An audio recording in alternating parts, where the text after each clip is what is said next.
Turning Point USA just had their AmericaFest conference where they all get together and to me it feels like they do that every 2 weeks, but I guess this was the especially big one. And usually it's them attacking everyone that they don't like or everyone they want to turn their base against to justify, tax breaks and all that stuff. But this time it's really them attacking each other. Some of their biggest names are just openly feuding now at this point. And it really started, well, it kind of really revved into a new gear when Charlie Kirk was killed, but now it's front and center and Ben Shapiro fired the first shots. Take a look.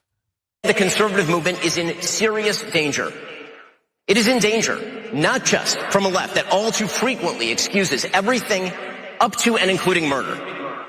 The conservative movement is also in danger from charlatans who claim to speak in the name of principle, but actually traffic in conspiracism and dishonesty, who offer nothing but bile and despair, who seek to undermine fundamental principles of conservatism by championing enervation and grievance.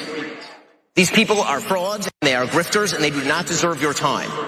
And they are something worse than that, a danger to the only movement capable of stopping the left from wrecking the country wholesale. Okay, so a few things. First of all the stuff about left is absolutely ridiculous.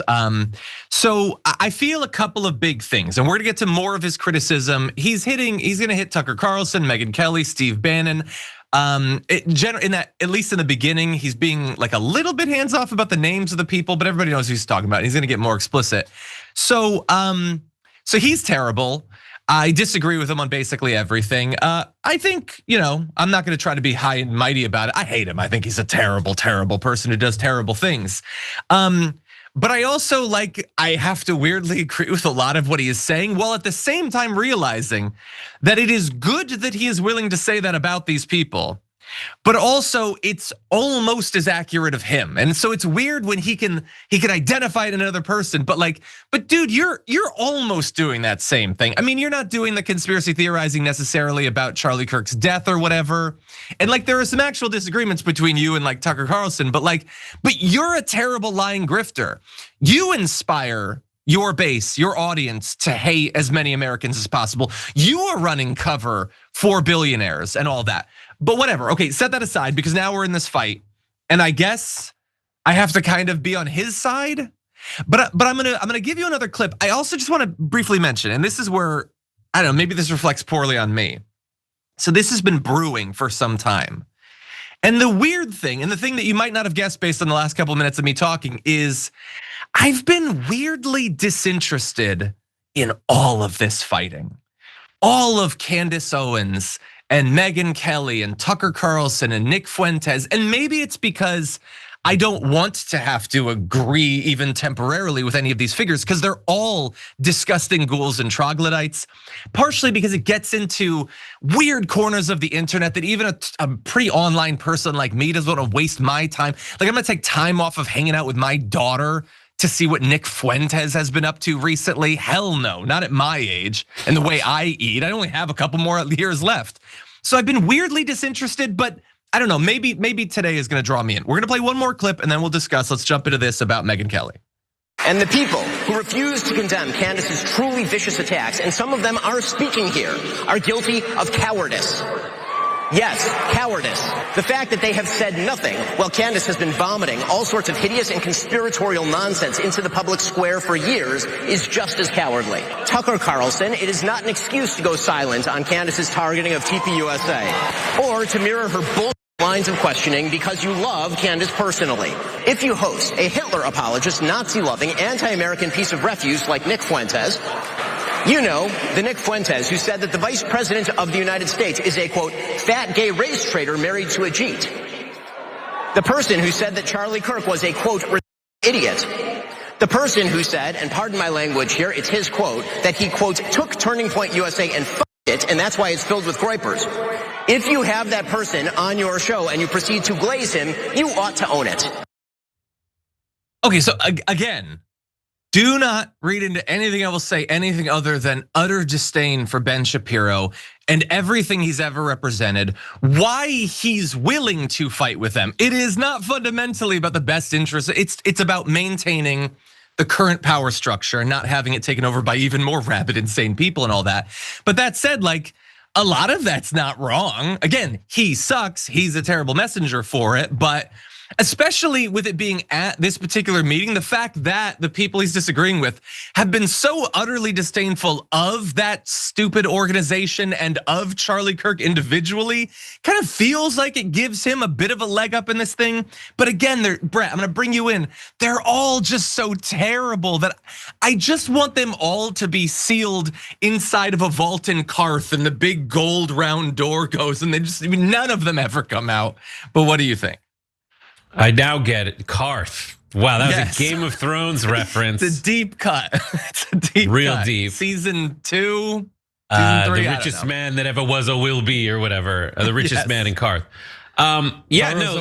So this is hilarious. He was always, it's so funny, like, during this speech, Ben Shapiro was mad at people who are just asking questions. So I can't imagine what it must be like with this guy at Passover when the children are asking the questions and he's like, shut up with all the questions. That's enough. But second, like the thing that is the most valuable thing in political discourse is strategically being insufferable.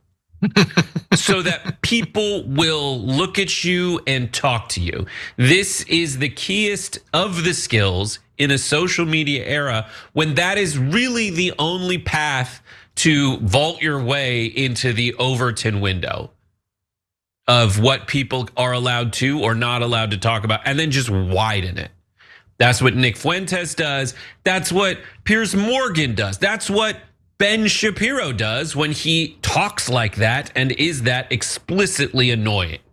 Yeah. But another thing he talked about was like, audience capture. Like, we're so afraid of the audience that we won't just take the obvious, and this is taking together multiple different parts of what he said, but the obvious facts, we just say we're just asking questions. With the cost of everything going up, here at TYT, we're always trying to help you guys out and save you some money. Your cell phone bill is the last place you should be getting ripped off. But if you're with Verizon or AT&T, chances are you're way overpaying for the plan you're on. That's why TYT is teaming up with Noble Mobile, the only cell phone plan that pays you to use your phone less. With their Noble plan, get unlimited data for only $50 a month. But the real game changer is the cash back you get for your unused data. The less data you use, the more cash back you get. It's a win-win. Stop letting big wireless rip you off. Choose a company that aligns with your values and isn't trying to milk you for every last cent. And by switching to Noble, you're directly supporting TYT in our mission of bringing you honest, independent news. So give Noble a try and make the switch today. Scan the QR code on the screen now or visit go.tyt.com/plan. That's go.tyt.com/plan. And so to really crystallize what John's talking about, in my opinion, when you're talking about how like you disagree with everything he says, but he has some points about his enemies, Ben Shapiro does a really excellent job of reminding you that he himself is trash, because he's trying to say, listen, the idea that Candace Owens and Nick Fuentes would do what they want to do, which essentially is just for Candace, or for Nick explicitly, and Candace probably, which is make you hate all Jews in America and the world over. In defending those people, here is a real line that I recorded that you should be able to hear from Ben Shapiro's speech. Gay trans-loving furry. Gay trans-loving furry. This is who he thinks we should be blaming, the gay trans-loving furry who, by many accounts and by what the evidence seems to point to, did shoot Charlie Kirk. Yeah. Like, that's why they're all horrible. And he's like, we're so afraid to alienate the audiences that we've promised so much to, the ones we turn into utter bloodthirsty, maniacal conspiracy theorists, that we, are afraid to alienate them. So they do those horrible things. I don't. But then he talks about like this cult of personality that the Tucker Carlsons and the Nick Fuentes whip her into a fury. But then says that Donald Trump is cool. When the just asking questions vibe is very responsible for you being popular, Ben. Yeah. And most specifically for Trump being in office. That's a lot, but that's my take on what we saw so far.